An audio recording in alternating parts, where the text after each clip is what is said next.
Welcome, listeners. It's a really good beginning, actually. Welcome, listeners. This is episode 6 of the Squat Plug.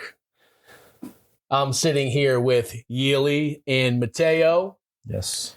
And we are going to discuss a few different topics, actually. Where do you want to start from? I think we wanted to discuss at least like staying up to date with current evidence a little bit as a coach.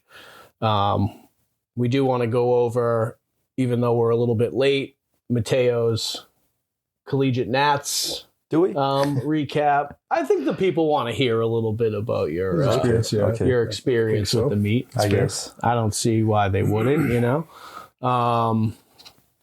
I know Ylli has been like itching to talk about the aforementioned topic about staying up to date with the quote unquote the science. Yep. So why don't you lead us off and tell us your thoughts on the matter. All right. Well, recently, somebody I know was talking about basically how important or not coaches being I want to say up to date on science is for the field, for the profession, and saw a few responses and that kind of stuff, and people basically tried to say that it's not that important and so on and so forth. And I think to an extent maybe there's something right there. You know, the vast majority of lifters really don't care about the fact, I guess, that you know science, you're abreast of the science, you're up to date on it, that kind of stuff, and that you're basically I want to say science based. Many lifters, right? All they care about ultimately is the results. Whether or not I guess you get them and so on and so forth. And I get that. I understand. However, though, the thing is, the results usually they do tie into the science, or at the very least, I guess the way you go about getting results, without it being tied to science, also allows for something else to take place. It allows for scrutiny. It allows for you to question your methods and your strategies going forward and applying, different methods and strategies in a person's training. How dare you suggest that my methods and strategies are wrong? And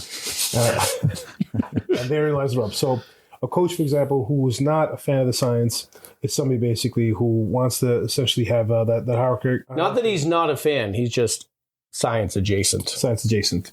So science adjacent coaching and whatnot basically says that narrative exists, the scientific one, and it's something which operates in parallel to what they're doing, but there's not really much overlap there, right? So quote unquote, that science only establishes or disproves what's happening in in the actual training.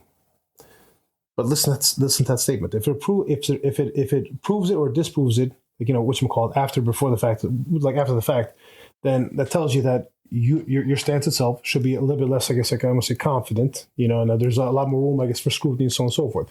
But the application of a science adjacent coaching methodology is one that operates in the vacuum of science, because you're basically saying, in other words, like what I say over here is the way. You've established a rigid hierarchy there, where I'm the coach and you're the person basically who needs to follow my instructions here.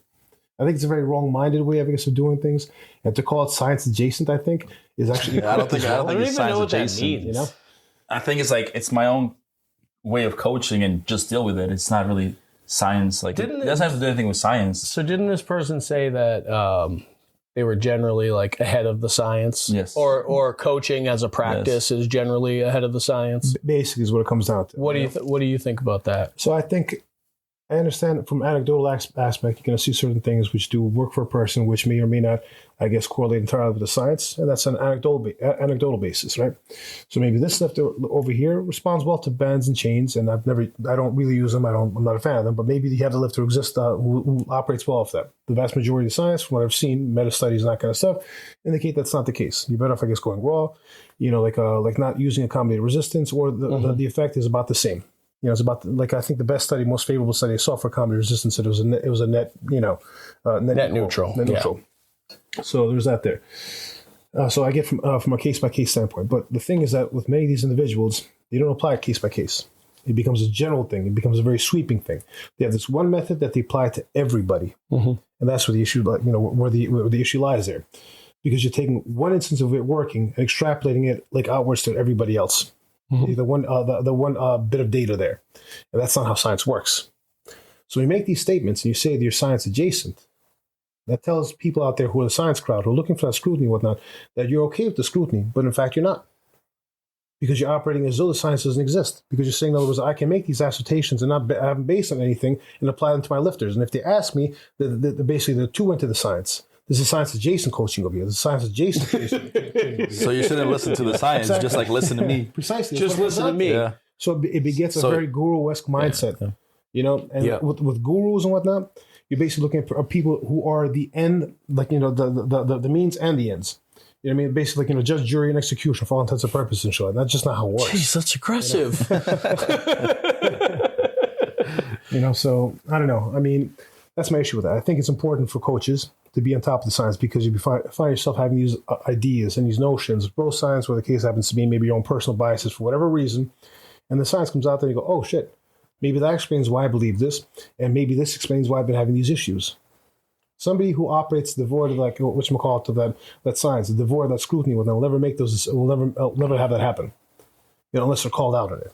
Which is what happens with many gurus, correct? They're confronted, I guess, with the wrongness of their acts, and lo and behold, they make changes. Yeah, depends on how willing they are to change. Some people are just like they'll stick to their truth until. That's very true. Yeah. Yes, that's very true though.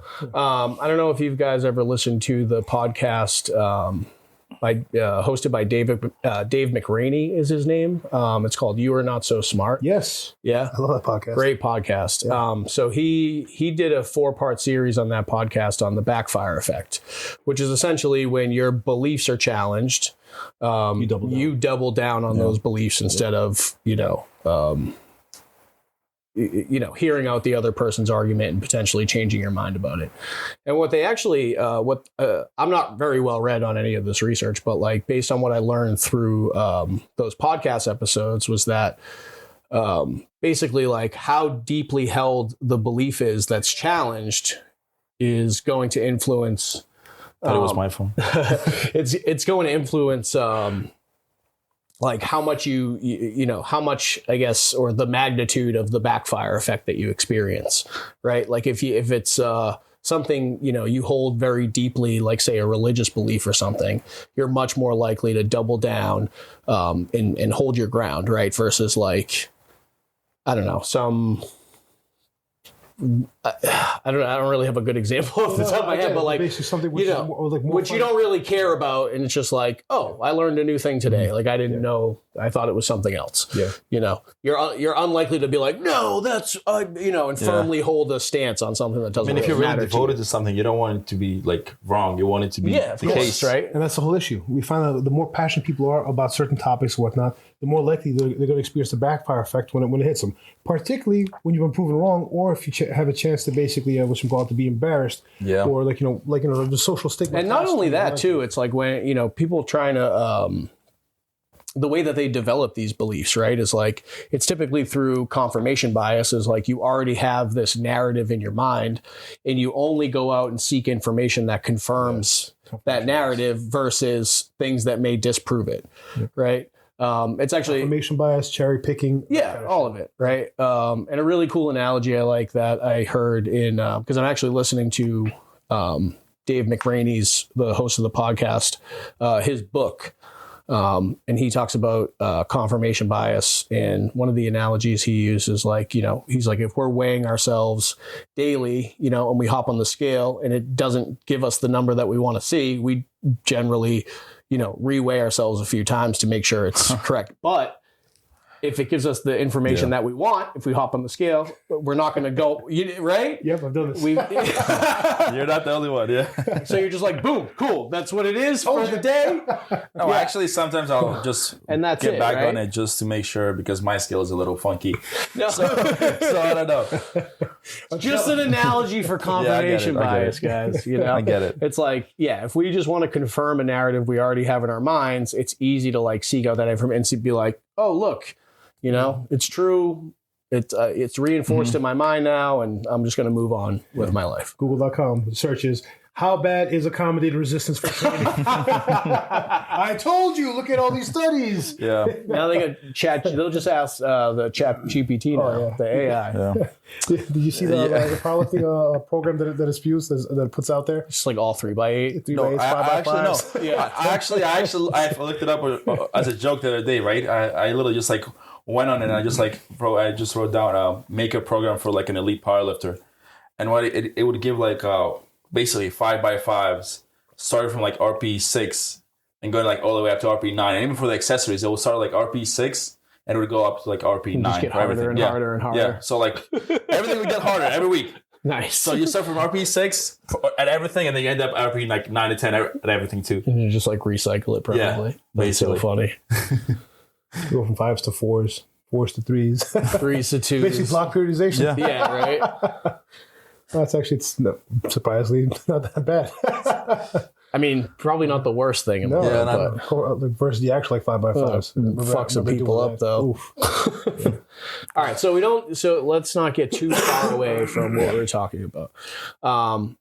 So in terms of like staying up to date, because I guess, you know, that's a part of the issue with staying up to date with the sciences. Some people just don't know how to interpret literature. Yes. They don't know how to read scientific papers. You know, they end up confirming their own bias more so than they try to challenge themselves, or they actually try to learn or seek truth. Yep. Right. So as a coach, like, what do you think are good resources to, like, you know, learn either how to read scientific literature, how to, you know, better improve those skills. And if that's not really a route that you want to go down, you know, what's good, like secondhand resources, literature reviews, things like that coaches could subscribe to maybe learn more or stay up to date with the current evidence? I think it's less important for a coach to be able to read scientific literature as much as it is for them to have a flexible attitude of philosophy. Flexible attitude, I guess, as far as training and practices and things which work and which don't work. And to not so sounds like critical thinking to me. Critical thinking, but also like, you know, a bit of mindfulness there, and just like, you know, having the flexibility. Where, in other words, you have to acknowledge and understand that we are fallible. We are not infallible. You know, the fact that things happen to work for as long as they are and whatnot sometimes happens despite your interventions as a coach. You know, and it happens. So we're regularly wrong. It's a normal occurrence. So it's interesting that you mentioned that, because, you know, when coaches say that they're ahead of the science, you know, every year, multiple things come out that like kind of disprove previous theories, or at least add nuance and kind of change our perspectives on them and change the way that we think about them. So, you know, I'm, you know, quote unquote, like proven wrong quite often by staying up to date with the evidence. Yeah, so it's like, there's things that we all believe because there's been, you know, theories postulated over all of this stuff in exercise science.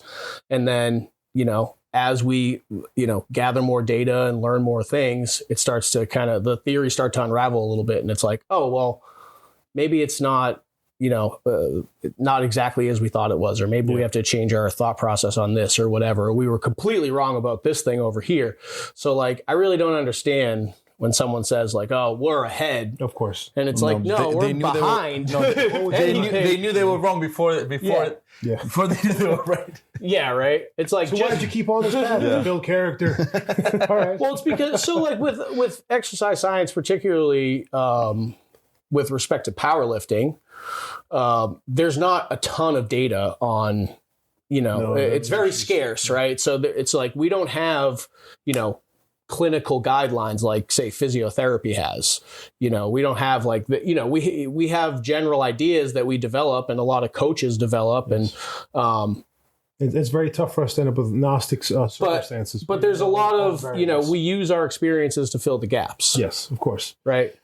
So tying into that, go ahead. I would say if we're looking at basically developing the ability, the capacity for critical thinking, having a flexible, I guess, mindset, and to not identify so closely with your methodologies as for it to become the Kool-Aid that you're swilling and that you give everybody else.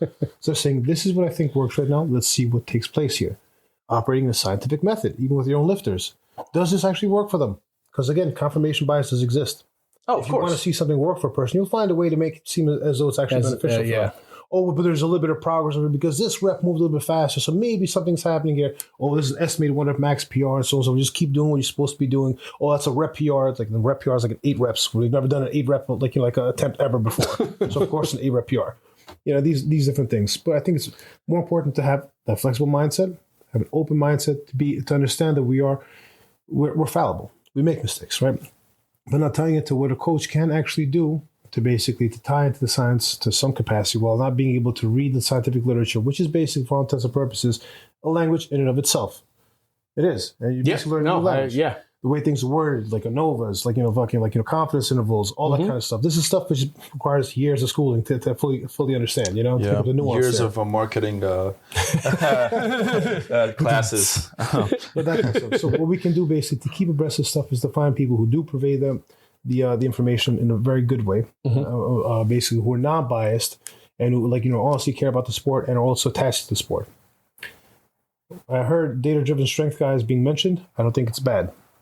What I prefer personally would be stronger by science. I love how they look at things based not just one study itself, but a vast amount of different studies. Greg Nuckols and Eric Drexler, Greg Nuckols in particular, I've been following him since 2013. The guy's never steered me wrong. And whatever their problems and whatnot, he goes ahead and he corrects it. The retractions and so on and so forth. The Barbalio studies, which took place a few years ago. I do want to bring up, though, real quick, not to interrupt, but Greg Nuckols left Mass. Yeah. Because that's the Stronger by Science research review. Yes, but he's doing the actual podcast now. Yeah, the podcast, and they're going to focus on macro factor. He put out he released a statement, I don't know, maybe 2 months ago, that he wasn't going to be contributing to Mass anymore. Oh, really? Yeah. So now it's just going to be, I think Trexler still, Eric Helms, I think Mike Zordos. And I'm pretty sure they have like a handful of other writers and reviewers that they use. But yeah, so Greg said he wants to strictly focus on macro factor. Oh, interesting. So sorry to hear that. But that being said, Mass research review is still an awesome resource for coaches to subscribe to, because they basically break down all the relevant research papers that came out every month and really relay the information for like the layperson to understand. So I have a question actually. Shoot. Do you think that lifters should also be subscribing like something like that, or like? I think they should, to be honest. Like yourself as well. Like the lifters who I work with, who are a little bit more, I want to say, well versed with the science, they actually help me out. So I work with Hannah, right? And Hannah's a very intelligent woman. She does very well, I guess, like as far as understanding the science and that kind of stuff. I had a conversation with her about a couple of weeks ago, talking about how we're looking for different workouts, I guess, for glute hypertrophy. And I was like, oh yeah, so the best one happens to be hip thrusts, apparently, because it does a very good job. I guess what you call it, the range of motion, that kind of stuff. She goes, actually, it was not the hashtag actually me. Not like the actually me. Actually. She goes, in fact, Mike Ishotel was talking about how perhaps the best glute workout is barbell step-ups. And it caught me for a second. I was like, oh, but now I could respond to butthurt and be like, oh no, but they said, I think double down, all that kind of shit. I was like, all right, let me hear. Well, what do you have to say about this? And so she presented her case and probably can find different examples. So I was like, you're right. And guess what I do? Add it to the programming now. Legitimately. People who are looking for for more glute hypertrophy, add it to the mix. If it drives hypertrophy that much more and whatnot, then what's my attachment to hip thrusts? Why would I have to make that like the whatchamacallit? Yeah, you're not Brett Contreras. And at the end of the day, you don't make money off hip and if thrusts. the lifter enjoys it more, they'll do a better job at it. Oh, yeah. And it's also the setup, though. You have to think about when it comes to hip thrusts, you have to put the bar over your hips, get the right size bench. It's a pain in the ass. Yeah. So it's actually a good thing. So it's a win-win. Her knowing that helps me out as a coach. Also, somebody like that. Honestly, I find too, lifters that come to you and they're like, hey, I saw this accessory exercise that I want to try. And if it's a perfectly reasonable exercise, I don't see any problem with being like, yeah, okay, and just put it right in the program. Yeah, why not? Yeah, exactly. The fact that, you had some say in what got put in your program is going to make you happy. Yeah. You're probably going to put a little more intent behind the exercise. Because you're like, this is what I wanted, this is what I asked for. So you're going to, put a lot of effort in to try and actually get out of it, what you think you're going to get out of it. So, I do that all the time. And at the end of the day, I feel like as a coach, right, you want your lifter to have some kind of feedback for you. Yes. You want to go back and forth with them. But that's if you want to have that feedback. So it ties into, I guess, these science adjacent individuals who don't want the feedback. They're talking about a science-based coaches. Not to me, that's the best way to individualize the program. Yeah. It's you get the feedback. You have this, you're conducting the experiment over here, right? And all you're seeing basically is you're in the results of it. You're not looking at the data that's coming the other end of here. The person's experiential, reports are to a large extent as important, if not more important than what your bias would tell you there. 100%. So I think you're doing well, and so on and so forth. I don't think so. I think I moved what you call a bit slower today than what I was anticipating, and so on and so forth. You get that feedback from them. They tell you that this success rate isn't working for them, particularly somebody who's been lifting for a while. That's important stuff. You see coach out there saying, "Oh, if you're an elite level lifter, you need to be sticking to what actually works." How do you find that out?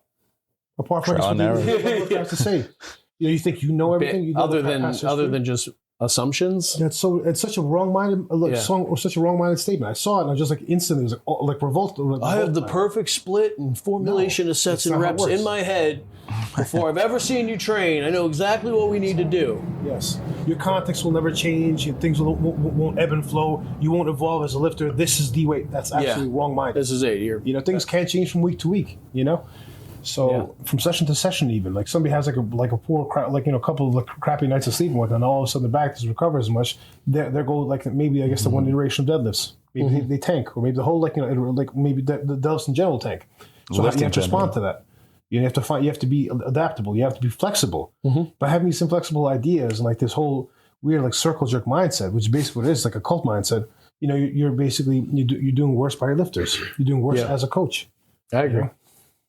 I agree. I just don't understand it. You're not here to blow up your own ego. You're not here to make yourself a name for yourself by saying how good of a coach you are. That happens with the results that your athletes achieve. You're there to help out and so on and so forth. I look at things basically. I'm sure you do as well. Where my success is my lifter's success, and what we do in between that and the other thing, whatnot, is anything that aligns with those interests. Well, it happens to be, I guess, like a 3x8. Well, it happens to be like 3x3s. Well, it happens to be, I guess, like even, it pains me to say it, like, bamboo bar, fucking bench press or some shit like that. And so be it. If it works and it drives you forward and whatnot, then why the fuck not? Yeah, I agree. There are many things I do with Mateo which I don't do with anybody else. And look at the results. What do you mean by that? That sounds a little questionable. What do you do with me? Pause. Like only dumbbell bench once a week? Yeah.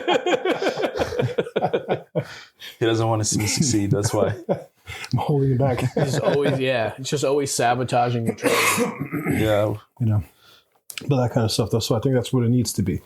Many people, though, I'm going to say, whether they acknowledge it or not, whether subconscious or not, approach coaching as a way to basically, as a vehicle for their own, for their own ego, for all intents and purposes, like blow themselves up and so on and so forth, and reflects in their coaching style, and reflects in the results or lack thereof in their athletes. And all you need to do, honestly, I think in these instances, is go to open powerlifting and look at their lifters. How have they moved over the years? How much have they moved? Sure, you've got a brand, sure, you've got a name, whatnot, but how much success do you actually have? Are they actually increasing in the dots? Or are they regressing? Are they plateauing? Did they come to you fully formed? Did they come to you with 500 plus dots and shit like that? You got from 500 to 501. These are things you need to start asking. People I don't think do a good job of asking these questions.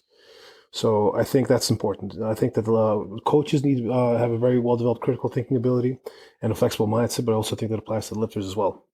You need to be able to see past the bullshit. You need to be able to question your coach. If your coach doesn't allow that to happen and whatnot, hire a new fucking coach. I definitely agree with that. Like a lot of trust me. I'm right about this. Trust me, bro. Trust me, brother. It's time to get a new coach. You got to trust the process, bro. Yeah. To some extent, yes. But if the process is leading you nowhere, then it's time to question the process. I think it's good to question things just as, like by default. Yeah. I mean, I always encourage my lifters to not finger pointing and that kind of stuff. But blame versus questioning is different. Yeah.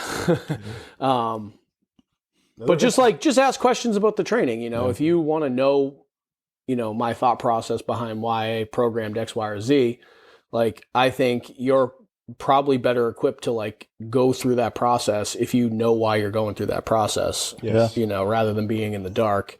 And it will kind of give you a purpose to train as well. If I don't know what I'm doing, if I know why I'm doing something, I'm like, you know what? I'm going to half-ass it because I don't really care about it. You're not bought in. Yeah. I usually give a little synopsis of what I'm aiming for out of any training block, at on week 1, right? In the notes, it's hey, the goal for this block is, X, Y, Z. So week 1, let's do this, week 2, 3, let's try to do this. And like, let's see if we can lead into like something on, week 4, 5, 6, however long you run a block for. And that typically keeps people a lot more engaged in the training. They look forward to the following week. I did some, because people can get super hung up on, what they did today and how horribly the training went today. And then like they spiral out of control. Like everything's going to go to shit for the rest of the block. And it's just like, no, like this is where we're at right now. Yeah. You can't lose sight of the bigger picture. Yeah. As a coach, it's important, I guess, to bring back the bigger picture, bring it back into focus. Always. You can't lose sight of the forest for the trees. I mean, exactly. I find myself doing the same thing. I want to say less formally. Like, in other words, I don't announce like, oh, by the way, the aim of this block is this, thing. It's just basically like I find the lifters, we'll make a lift and they'll try to say, okay, how about we do more this week? I'm like, it's week 1, we generate momentum. Let's hold back a little bit. Yep. Let's undershoot. Or, in fact, let me take it back. I actually have done it in the past. So I've told people this is the aim of this block. This is what we're going to be doing here. We're driving out your delts like crazy since bench press seems to have taken a shit. What the case happens to be, like, it's talking about the focus is the emphasis there, that happens to be there. It doesn't have to be like, I don't mean it's like anything super complex. It's just basically what you just said yourself. Yeah, pretty much. So, yeah. So that kind of stuff. But it's important for people, I guess, to know that if they're doing something, to know why they're doing it, and to know that if they're doing it and they have questions about it, they can ask you that. Once you shut that down, that's it. Like I don't know. It doesn't make sense to me. I mean, coaching it is a collaborative effort. Yeah, it is a team effort. It's you and the lifter working together. You have your thoughts, your biases, your understanding, whatever the case happens to be, and this person has an actual experience. What better a resource to get information as to whether or not something's working than from that actual individual, and to listen to what they're saying. I see many of these coaches with this top down model end up with lifters end up being burnt out, injured perpetually. Not to mention to go back to just research in general. Really the data just gives you an average, so it's really just a starting point, right? And then you have to like tinker with the programming to individualize it based on the response of the athlete, right? Yeah. So like, sure, like, the evidence shows that you have to do 10 to 20 sets, per week of each muscle group to gain strength and hypertrophy or whatever, right? And it's like, that's a pretty wide gap, 10 to 20 sets. It's like someone may do well on that low end. Someone may need somewhere in the middle. Someone may, need that higher end. But like, you can't just start somebody at 20. Like, you're probably better. No, like somebody might not even need more or less. Like, you don't even know. They might even need less than 10 sets. Exactly. You know what I mean? So like, it's like, it gives you a very just general starting point, and then you kind of have to figure it out from there. Exactly. You have to actually coach. And you have to actually coach, right? And you have to be open-minded, and you have to pay attention to how the lifter responds, and not just, I'm going to make all kinds of assumptions that my 4-week block is going to go this way, and then the next block's going to go this way, and then this is where we're going to be in 16 weeks. Something interesting I encountered talking about people taking the science too far, though, because this does exist, is I recently started working. Usually people that don't know how to use the science or read it or or just overly simplifying things, I think, is what it was in this instance. So this one individual basically found themselves, looking for a new coach, started working with me. And very quickly started telling me about like how the coach used to coach and so on and so forth. This coach used to rest a lot in the laurels, master's degree, that kind of stuff. And I got a chance to see this coach's programming and how it was basically like just a whole bunch of like my reps and this kind of stuff, and just basically like non-sport specific movements over and over and over again up until the week before the meet. Looking at this coach's lifters numbers, bomb outs all over the place. Like there was never a 9 for 9 attempt meet, nothing. So clearly this isn't working. And this person was so stuck to it, he would refuse to change his mind. So his what he would say to his lifters apparently was that it's not the program that's a problem here. You're just not applying it properly. You're not trying hard enough. You're not trying hard enough. It's all your fault. Yeah. People would be like, I remember this one particular lifter. One of the other lifters he worked with who also like decided to work with me. They came to me, by the way. This is like out of the woodwork. I'm not poaching or anything like that. Whoa! You almost said something there. You're suspect.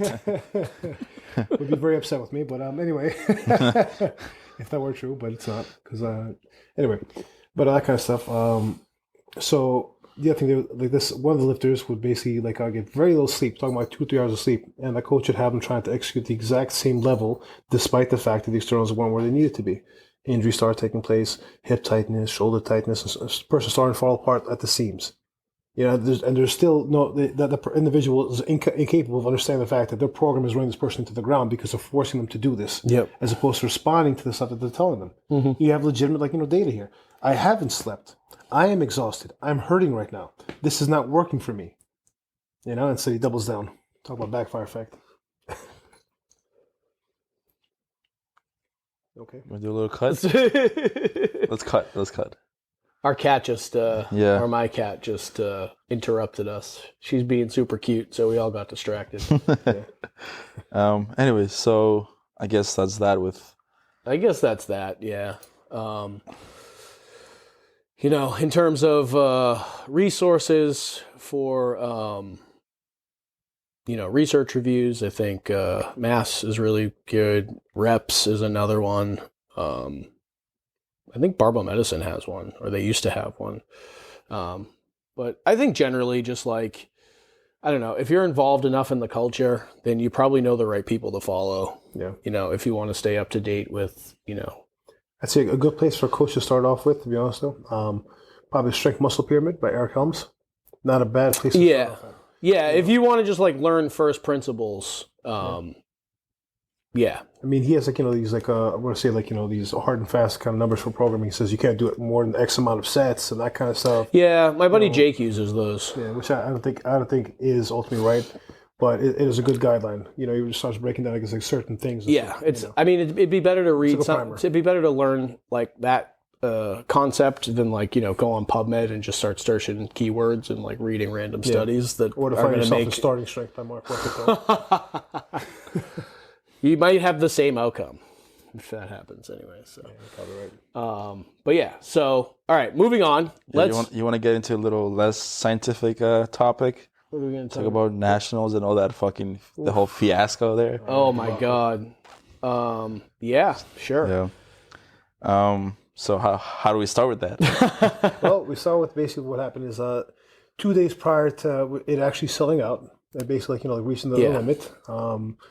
But there was a huge influx of people basically signed up for it. The word on the street basically is a couple of coaches were basically changing DMs and so on and so forth, and a whole bunch of their lifters and their friends and so on and so forth spread the messages around.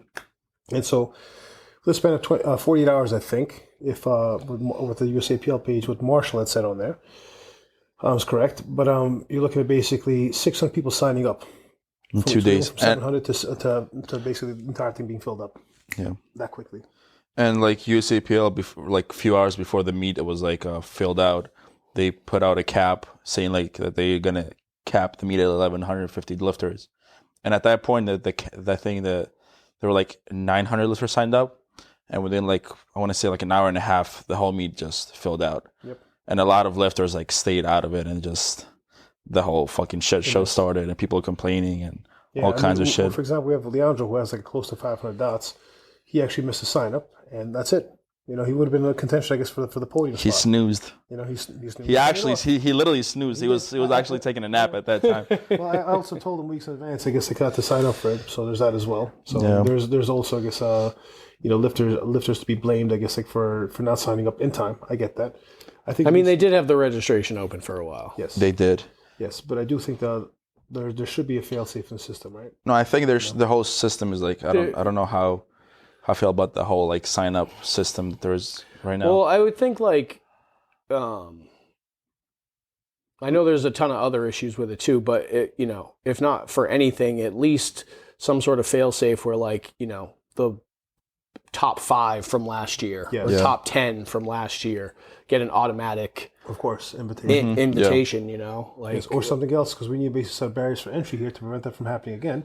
How about if you don't have a total that qualifies for nationals, you're not allowed to register for nationals? I think that's. I didn't even know that. Yeah. I actually, when I made crazy. That meme last week or whatever, I didn't even know that was the case. No, it's a thing, that you could sign up without having the qualifying total. And the funny part is, if you don't, because of the regionals handicap. Yeah, not even that. It's been like that for a few years. Yeah, it's been like that for a few years. And the problem is now that if you don't qualify, they just lose your money, and there's no wait list. So basically, instead of having 1,150 lifters, or let's say 50 lifters don't qualify, instead of bringing people from a wait list, they just And do Just those like- lifters even get a refund? No, there's no refunds for nationals. So that's the thing. They're It's probably basically- banking on that Yeah, happening. basically it's free money. That's what it is. So, but you know how to fix this though. So you have regionals typically taking place in July, right? Which is like 2 months out from the meet. Yeah. How about you change this and you have regionals taking place earlier in the year? Let's just say they take place in January, February. Now you don't have that happening. Oh, March is taking place. That's it. We're cutting it off. You know, if you haven't signed up by now, too bad. And you don't have that problem happening again. You know, or at the very least, and whatnot, you have the totals there by that point in time. You know, but we make it such. I guess the only people who can sign up are people who have a total. People who basically have a total, which qualifies for nationals. You know, and also making it such that, I guess, like regionals takes place earlier. You find yourself not having to be in limbo, waiting for the results of that before you can make a solid affirmation. You know. Or maybe you keep it regionals where it's at, but it doesn't qualify you for this year, but it qualifies you for the year after. I think regionals should even have a higher qualifying total. I agree. I mean, I guess it was the first year this year, so like they just wanted people to like sign up for it at least this year, and then I'm assuming next year. I get that. Higher. It's just like if you want to set up a system where the local meets feed the state meets. And then, the state meets feed the regional meets and so on and so forth. Like, you got to have some sort of exclusion criteria that doesn't allow just anybody to come in and, like, the state championship is their first meet, or regionals is their first meet, or, they've done one other meet and they have a 200 dots. Like, I don't know. I think, like... Also, when you think about, like, regionals... I think it would grow the local scene more by doing that. Mm-hmm. And it would get people it would give people like more of a competitive incentive or, an incentive to be competitive and try to get better and try to make their way to the state championship meet. Like anybody could sign up for the state championship meet. It's meaningless. I mean, look at CrossFit, right? And CrossFit, it's not even like the best people in the state. Yeah, no, it's just... Sometimes it is, and then sometimes not it really, isn't. because nobody really wants to do a state meet nowadays because like they're all looking at nationals and like pro meets and like. But if like nationals was smaller, it would give people more incentive to actually want to do these state championship meets, to do the regional meets. But then you go back to what we were talking about before the podcast, that those national meets, like they're pretty expensive to like run in. Like you need a specific amount of lifters to like actually. Yeah, but like state meets, you could do it like, you could even do them at the gym. Yeah, you can, but I'm saying, like you said, like you want national meets to be smaller, but if they're smaller, then you won't. Will you even be able to like? Oh yeah, I see what you're saying. Run the national meet itself. Yeah. I don't know.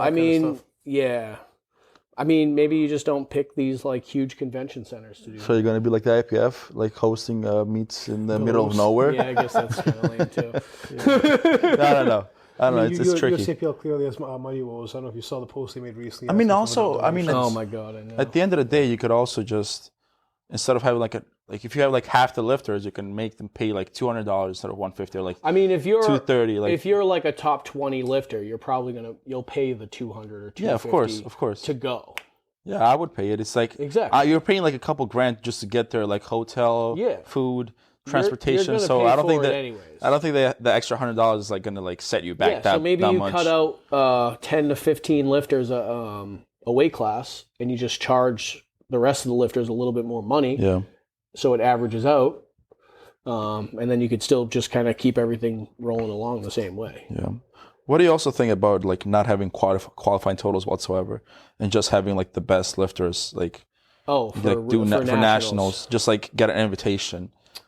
And so basically Arnold's, but nationals.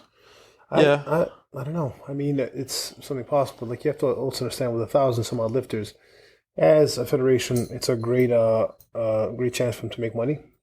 No, you can still have like 1,000 lifters. Still have 1,000 lifters. So just send them emails, and they have to accept the email. And if you don't accept it, it goes to the next person. Just keep going down the line. Yeah, that's what happened with your primetime meet, right? Honestly, I don't think it's bad. I think it's probably one of the better ways to do things, and it keeps things in control. We'll have a whole lot less people being, I guess, like disappointed, which is what happened right now. You had some of the best lifters and whatnot didn't get a chance to sign up. They just didn't get a chance to. Yeah, they weren't part of the communication channels. Carmen, thank goodness, was part of the communication channel. She found out, she signed up that morning. Leandro was asleep. It just so happened to be the case. Like 30 minutes, right? Bro, it's crazy. But I don't know. I don't know. I mean, like I think it would be a lot fairer, and you get a better performance overall by having those people there. So sure, somebody I guess like would be capable of outperforming the people who are out there as he's growing towards nationals, but it is what it is. Next year, and also I feel like it's gonna be better for viewership wise. Like I don't want because at the end of the day, you want to see the best of the best. Yes. Yeah. Especially at national meets. Like even like at Worlds and stuff, like I really enjoyed watching the Sheffield, for example. Yeah. Because it was only the best of the best. I enjoyed watching CNETs, legit. I was watching CNETs and like seeing you guys perform out there. Yeah, but depending on the platform, you didn't really like. And I'm not gonna like. Well, you guys, talk. both you and Samantha were on the best platforms. Yeah, exactly. So like I said, that's why it was interesting because you were watching the strongest lifters of each weight class. Yeah, no, it was cool. But like if you watch like platform 1, which is like the best lifters, let's say, and platform 4. Which is like the least strong lifters. Like you're not unless you have somebody competing in the weak people platform, quote unquote weak, like competing in that platform like that you want to like watch. You don't really care. Of course. So that's why I'm saying you're there to see people be like neck and neck and having attempts to make a make or break a person's in the performance that where they're standing. Like for you, for example, 10th, 9th, and 8th place, they were like neck and neck. We were going to have Mateo go up to 6 and 61 pounds. We held it at 660, 666 pounds. We held him 660, just to basically to make sure he needed to do what he needed to do. Yeah. But with that 2.5 kg, he would have gotten 8th place. It was tight, it was close, and that keeps you basically at the edge of your seat. That keeps you, I guess, that keeps things interesting. Yeah. So things like that. So I think maybe that's the way to move forward. To be honest, I think that's the fairest way to do things. It's a national event. It should be exclusive. Yeah. You say like, we're going to send invites to the best lifters out there, and also the other thing also allows a better distribution of the weight classes because right now it's basically whoever happens to be first gets. Now you have like 400 people in 100 kg, and you maybe have like 20 people in 125 kg. Yeah. A bit of an issue there, right? So this allows, I guess, like for I don't know, like a fair system overall. I agree. A lot less butthurt at the end of the day, and a whole lot more people basically watching, tuning in to actually see competitive people lifting, as opposed to knowing that some of the most competitive people are not capable of being there because they didn't sign up in time. Yeah. I think that would lead to bigger state and regional meets too. Of course. Of course. Because if you have now, if you were like, let's say they have 30 or 40 lifters a weight class, right? If you cut off 10 to 20 of those lifters. Now those lifters are going to be the ones who want to win regionals. Yeah, and that way you can have people like give an incentive to do regionals. So let's say like top 3 from regionals actually qualifies to nationals as well. Yeah. So that way, like you can have them like you can. But those meets are how you're going to want to try. How you're going to try to climb up the ranks. Yeah. Because you're not going to be able to even go to nationals, so you're going to make more of an effort to do the state, the regional meet. Yes. Try and win that. More local meets will be done as well, and more local. Exactly. Yeah, so I don't know. It kind of it's beneficial all the way down the line. So I don't think qualifying so that way like with no qualifying totals like that would be a lot more doable. That would be a lot more doable. Yeah. Like I think that's how CrossFit is as well, right? They don't have. I have no idea. I don't think they have like qualifying totals. They have like regionals and like nationals. Like I just don't know. Yeah, I don't know exactly how it goes either. The one issue I think maybe that would exist here is a transparency issue now. Because what happens now is you have these people saying that they're doing their best to invite the best of the best over here. Mm-hmm. Has that person competed in USAPL meet in the past year and a half, 2 years? Well, it would have to be the best of the Fed, or at least the of the previous year. It would have to be, but but exceptions have been made. Yes, people who have not competed in the Fed within their allotted time, like let's just say January 2021 and onwards, have made the way to certain national events. We're not going to name names. I'm not going to get too much in the details here, but they're not even worth it. Not even worth it. It's not worth it, honestly. It really is. The water on the bridge.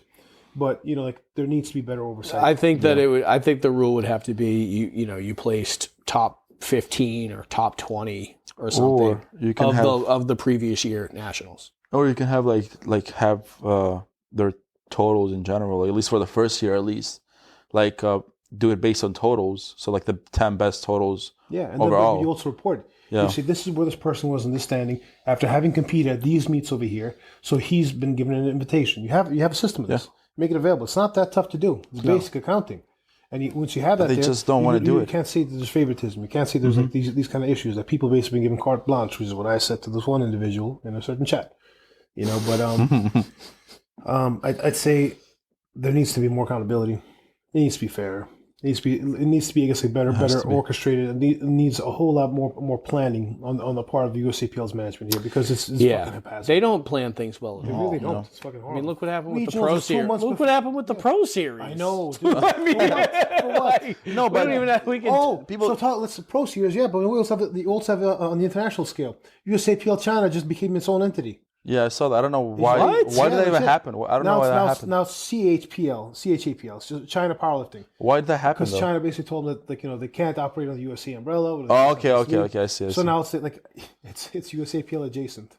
Yeah. So now that took place there. So just watching.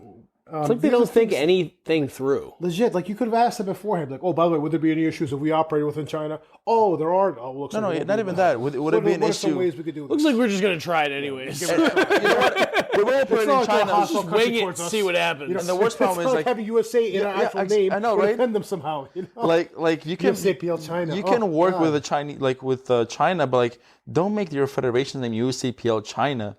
Like, yeah, they should have came up with some sort of like international body, like International Powerlifting Federation, right? Has like all kinds of affiliates depending on the country. So they should have did. It could have been like whatever they did. I don't know. Chinese something. China Powerlifting, whatever it is. But they just have have USAPL. Sure, this is the USAPL version of the name, whatever. And then you have an international name. World Powerlifting International. Something. Yeah, whatever. Something. That would do a whole lot more to protect you from people like the Chinese government who are not the biggest fans of the USA of America. Of the USAPL. So now they know about it. Exactly. Now they know about it. We're on the radar. USAPL China. Bro, it's such a boneheaded idea, Oh man! And when you make it international like that, you take the onus off of America, or the context and so on and so forth, because you're operating internationally now. Now you can maybe extend yourself to Hong Kong, maybe extend yourself to Taiwan, maybe even the situation because it's international as opposed to being America, yada yada. Oh, and by the way, well, so including this country which whose existence you deny. And it's America doing so. So it colors it that much more. There's just so much nuance which is lost by these people, which they fail to recognize and they fail to consider as they make these decisions. I don't get it. I don't get it. You shoot yourself in the foot for your pro. Your pro series finale means jack shit. You shoot yourself in the foot for the global considerations as well, because China PL exists now as opposed to USAPL China, because you didn't see that happening. I don't know, man. I mean, it's I'm disappointed, I guess, with most of these federations right now. USP, I'm not even gonna get started on them. People forgot about that. We're limited on time here. Mateo has to train. I do have to train. I can't take my caffeine too late. I won't sleep well. But so many issues out there, and I just think that being more transparent, having a more humble mindset as as a federation, as the administrative end of the federation would be a better thing as well. Engaging with the public a little bit better and taking the feedback a little bit more, I guess, more readily with something also important. So I think there needs to be some way for the USAPL to reach out to people and to speak to them, so they don't end up being as out of touch as the IPF is, for example, with Gaston and the whole shit that they're pulling. Oh my god! So I mean, I think to be honest though, even though you want to talk all that shit about the IPF, at least they're organized. Say whatever you want to say, but when it comes to organization, they have a really good setup. They're really well structured. That's compared to the USAPL, that is just whatever. I feel like when the USAPL broke off from the IPF, they just wanted to try a bunch of things. When the USAPL was kicked out of the IPF by the IPF, you mean? I was being nice about it. Later, loser. But they just had a bunch of ideas that it seems they didn't really think through very well, and just jumped in, with both feet. They were like, we're not even dipping our toes. We're going right in. Everything sounded so good on paper. And then it's, Everything sounded so good on paper, but then when they started actually making it happen, it was an above ground pool that got hit by it was a fucking mess. So bad. I don't know. Anyways. Yeah. Speaking of USAPL Nationals, you want to talk about CNATs real quick? I guess. I mean, it was fun. How do you feel? How do you feel, sir? I feel good. I had a pretty decent meet, actually. Please, sir, may I have some more? It was more dots, please. More dots, please. Okay, enough with the USAPL shit talking. The meet itself was actually pretty well run. It was really well run.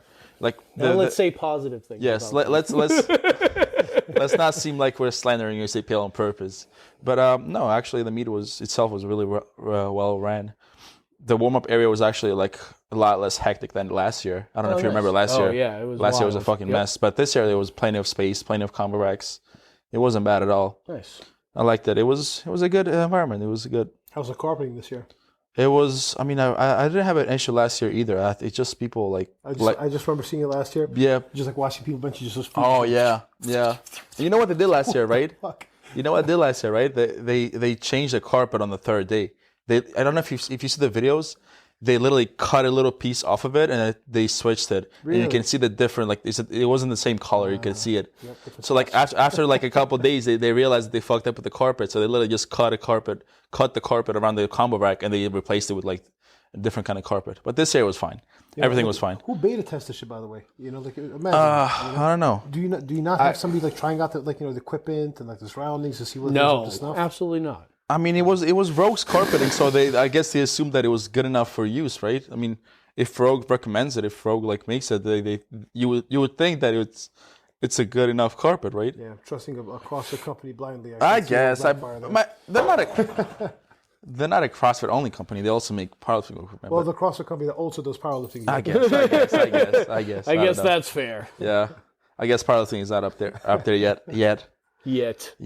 But yeah, I don't know. It was a good meet. I had a good meet. I had like 42.5 kilo meet PR in 5 months. That was solid. My squat went really well. I got a SAR command, even though people were saying I won't get a SAR command.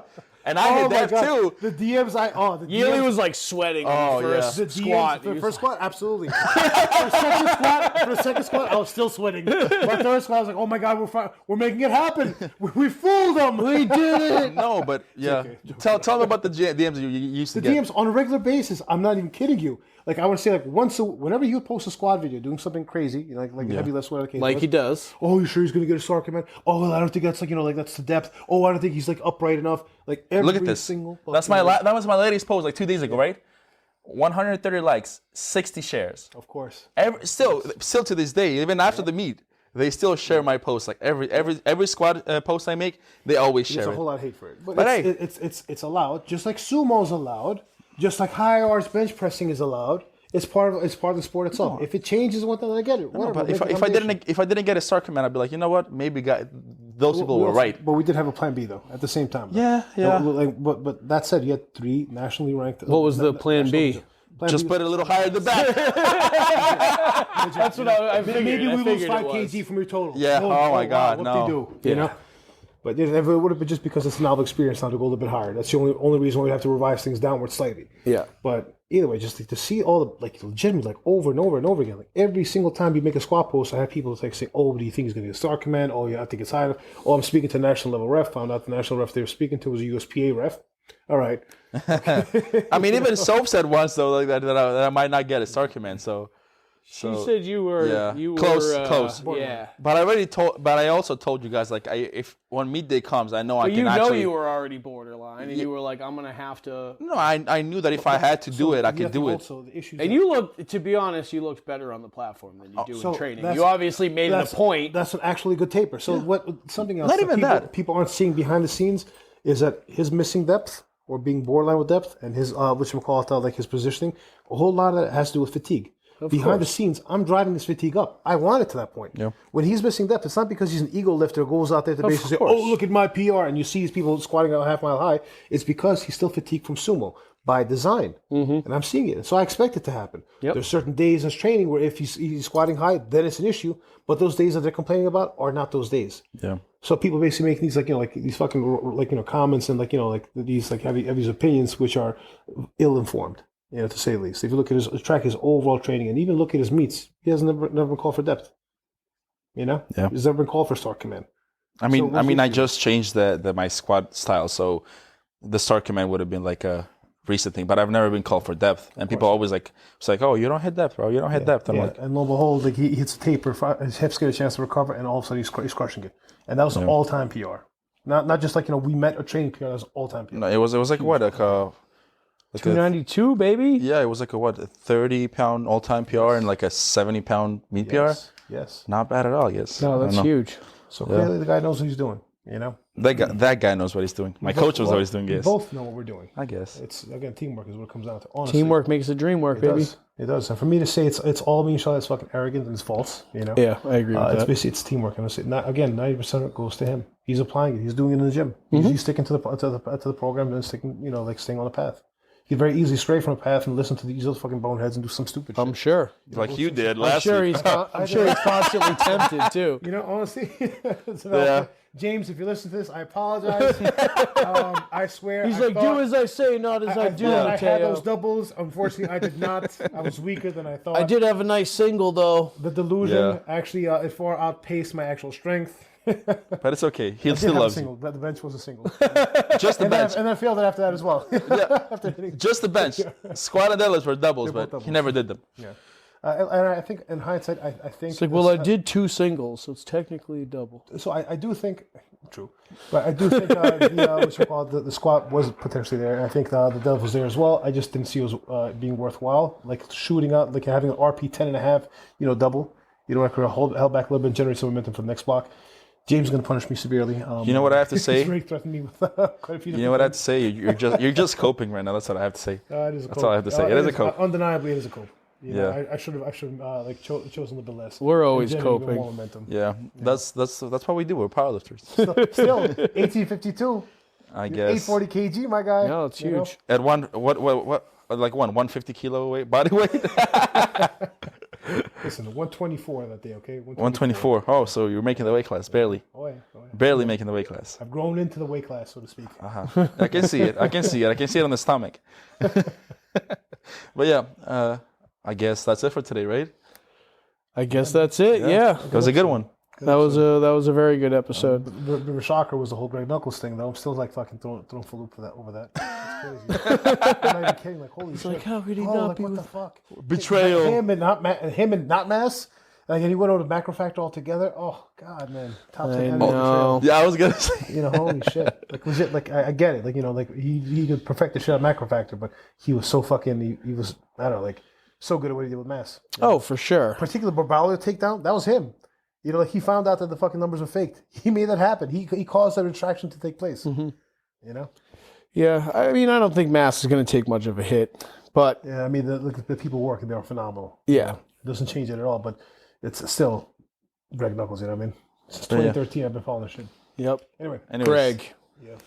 Here's to Greg. He's still alive, by the way. I don't know why you said it like He's that. dead to me. Anyways. All right, guys. All right, guys. Thanks for listening, and check us out on the next one, I suppose. Yeah, whenever that next one is. Yeah, whatever. Whenever. Anyways, peace. Peace. Later. That was good. Yeah, let's go. Yeah, that was good. Good fucking shit.